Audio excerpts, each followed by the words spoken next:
Hey guys, what's going on? John here from What's Spinning, here tonight to chat about this new Danny Brown album, You Know What I'm Saying. Danny Brown, Detroit MC, and one of my personal favorite artists of the last few years. Now, while I was never really into his early hybrid mixtape, 2012's Triple X is truly a special album for me. I've gone on record many times saying it's one of my favorite mixtapes of the last 10 or 15 years.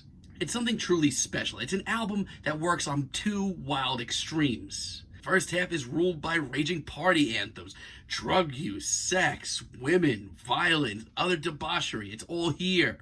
But the second half, with tracks like Nosebleeds and Fields and DNA, showed the grisly underbelly of why this approach to living doesn't always work out. I don't want to give away too much. It's something that I would just suggest you listen to ASAP if you haven't already. His next album, Old, took me a long time to really appreciate. It's much more glossy, the production's a lot more pristine, but honestly, it's still really a great album overall, even if it is a little bit more straightforward. Tracks like 25 Bucks and Side A, Old are just fantastic Danny Brown tracks, and deep cut bangers like Dope Fiend Rental absolutely rule. And then Danny went completely nuts on his last album, Atrocity Exhibition. This was a wild, strange, abstract rap album that painted Danny as one of modern rap's biggest loose cannons. If you haven't guessed it, Danny is sort of an obsession of mine and one of my favorite rap artists of the last few years. Now, this new album, it's been executive produced by Q-Tip. It's been dropping singles for a while now. They're a lot more mature,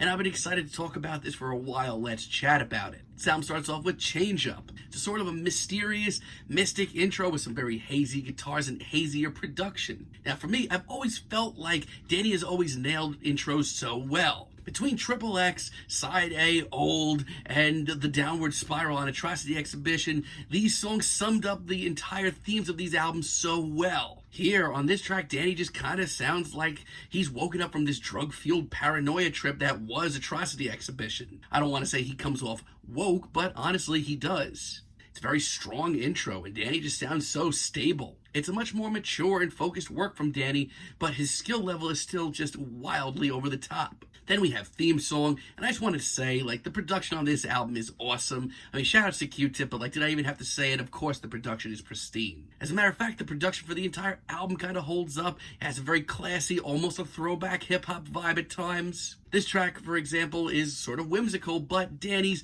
much more harsh performance here brings it down a few notches. There's also this grisly realism here that over the years I've just sort of gotten accustomed to from Danny. Still, this may be a little bit more of a straight shot from Danny Brown. He does here seem to be a lot less on the brink of insanity. But because of that, you could really focus on the MC that he's become over the years. Now, of all the singles here, I think Best Life sticks out to me the most. It's one of Danny's most focused, strangely enlightened, and even more strangely sort of positive tracks here. Hearing how absolutely unhinged he was on Atrocity Exhibition, and then hearing this here, he's pretty on the rails, at least for Danny Brown. The beat is classy, the instrumental's a little hard to place, and it's just the sort of eye-opening track that would have blown my mind in the second half of Triple X. And Shine, featuring Blood Orange, is really fantastic of a track. It doesn't even sound like it belongs here, though. To be honest, it sounds like you could have thrown this in at the end of Atrocity Exhibition and it would have worked just fine. It's bulky, it's grim, it's dark, it's just grisly sounding.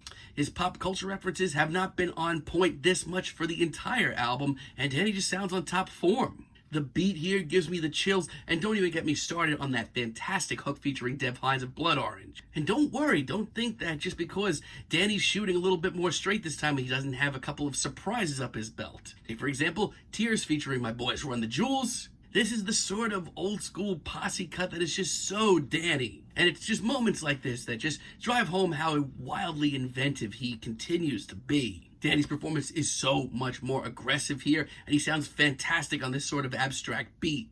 In Danny's own rock star sort of way, this is one of his most explosive performances here. And honestly, I even have to say it, LP and Killer Mike sound just right at home on this beat and end up blowing everything else out of the water here. This track is great. Savage Nomad is honestly one of the coolest tracks here. This honestly gives me the sort of wild-eyed feel that I got from Danny Brown on Atrocity Exhibition. I mean, his performance here is easily one of his most off the rails here by far. And between this beat that combines both wailing guitars and classic rock drum fills, I feel like I'm home. Not to mention, this track just sort of sounds like him spiraling into the future of his own sound. It's great. I'll go on and say it, for a deep cut here, it's one of the best. Negro Spiritual featuring JPEG Mafia is wildly hard to place.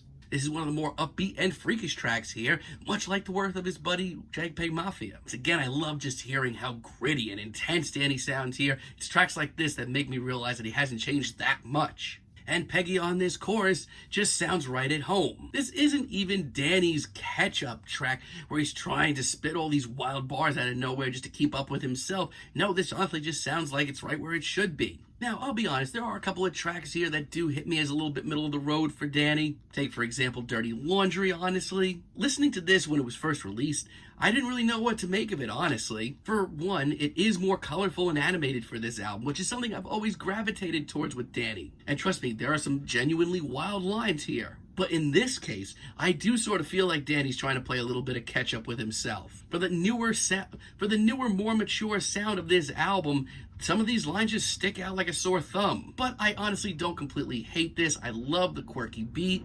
I just wish I could escape into this a little bit more. On the other hand, I'm really not that into Belly of the Beast. As a matter of fact, I think it's the worst track here. Now, I do like the production here, and the sampling here is phenomenal. But here, I kind of feel like Danny's phoning it in a little bit. His performance here is on the safe side, and honestly, he sounds a little bored. This just isn't for me. The title track, you know what I'm saying, doesn't really do it for me much either. This beat is so average, it doesn't even sound like it belongs on the rest of this album. Danny still sounds confident and seems like he's in a completely different place than he has been in the past, which is great. But here, this seems tame. And it's a shame because I feel like a lot of the pieces on this track really do fit on the album. They deserve a spot here. It's just the presentation. But Combat as a finale is pretty darn great. The colorful atmosphere and the very jazzy beat is actually really fantastic. And Danny sounds seriously fired up here. Honestly, like he's not even ready to end this album, not even close. Almost a little too much. Sadly, there's not a lot of sense of finality here, which is a little bit of a shame. But Danny is still at his most witty and just is still so ahead of the curve. So, honestly, I'm not ranting and raving about this the way I was about Triple X, an Atrocity exhibition, but Danny Brown is one of the most wildly charismatic, colorful, and witty, and most interesting MCs out there.